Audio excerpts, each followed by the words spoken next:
At Aokigahara, the sea of trees holds a dark history, whispered among the dense foliage. For centuries, it has been a chilling destination for people seeking a final escape, their lives ending in the forest's embrace. March 28, 2012, I arrived, drawn by the same morbid pull. This decision wasn't impulsive. It had haunted my thoughts for months, the weight of it crushing my spirit. I considered hanging myself, but the horrifying image of a slow, agonizing death stopped me cold. A drug overdose was another option, but the uncertainty, the possibility of a botched attempt and a humiliating return to life, was unbearable. The thought of facing my loved ones, trying to explain my failure, filled me with dread. Ultimately, I chose a razor, a weapon promising swift and finality. But fate had a cruel twist in store. Recent events, unforeseen and devastating, have shattered my resolve. Now I'm desperately trying to survive, a stark contrast to my original intent. If this isn't irony, then I don't know what is.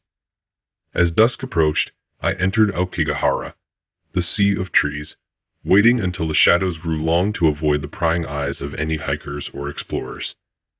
A sense of unease crept over me, a feeling of being watched, despite the vast, silent expanse of the forest. This alarm was quickly replaced by a twisted sense of defiance. The thought that I might be observed, that my final act might be witnessed, almost emboldened me. It was as if the presence of another, even an unseen one, gave me a strange sense of purpose. The forest yielded its secrets, revealing the remains of those who had come before me.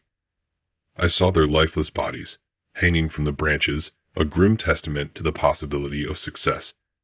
But as I walked past them, a chilling feeling returned. I felt unseen eyes tracking my progress, and in a moment of utter disbelief, it seemed as if one of the hanged figures turned its head, watching me go. It was impossible, of course, but the feeling of being observed, of being judged, grew stronger with each step. The sun dipped below the horizon, the darkness becoming a palpable entity, swallowing the forest whole.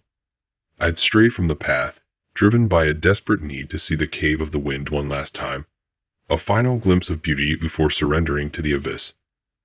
Lost in the labyrinth of darkness, I stumbled through the forest, every step taking me further from the path I'd intended to follow. The forest seemed to be a macabre display of death, the number of corpses increasing with every step. One body, sprawled on the ground, resembled a scene from a horror film. It lay as if trying to crawl away from some unseen terror. The body was fresh, but its lower half was missing, as if severed or devoured. Its torso, twisted in agony, was a grotesque reminder of the horrors lurking within this place. The sight overwhelmed me, and I desperately sought an escape, fearing a fate even worse than the quiet oblivion I'd sought. I turned back towards the exit, using landmarks to retrace my steps, but something felt wrong. Several of the bodies that had been hanging from the trees were gone. I dismissed it as delusion until a sound pierced the silence, the creaking of bones, a macabre symphony of movement from the immobile dead. It was accompanied by a stench so foul, a century of decay intertwined with a chilling despair. Fear froze me, paralyzing my senses. Was it real, or a product of my fractured mind? The sound repeated itself, and before I could think, my feet began to move. I ran, fleeing through the dense canopy, the sound of my panicked breaths echoing in the silent forest. Shadowy figures appeared between the trees, their presence a constant reminder that I was being watched. Panic flooded me, every muscle in my body screaming in terror as I sprinted through the trees, my speed surpassing anything I'd ever thought possible. In the distance, a figure stumbled towards me, its movements erratic and unsettling. I swerved to avoid it, but tripped over a root, my body crashing onto a pile of rocks. A sharp crack signaled the end of my escape.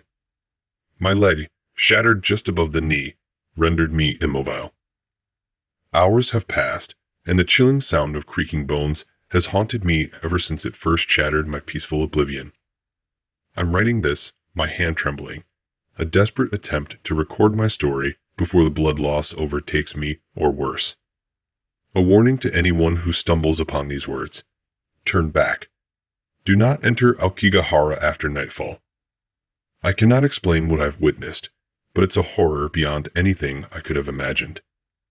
My breath comes in ragged gasps, the pain from my shattered leg, a constant, searing agony. I must finish this warning, or another fool may meet the same fate. The rustling of leaves, the creaking of bones, the stench of decay. It's all around me. I'm trapped. The outlines of bodies, a multitude of them, emerge from the darkness, closing in. I understand now what happened to the figure I saw earlier. Those things, they got to him before he could escape. The same fate awaits me. I have the razor. I'll fight. But hope is a fleeting ember in this abyss. May God have mercy on my soul. Last excerpt from a blood-stained diary found near a tree in Aokigahara next to a dried pool of blood on March 31, 2012. Near the diary lay the head of a man who had apparently died within the past 3 days. No link has been found to indicate that the head belonged to the author of this excerpt.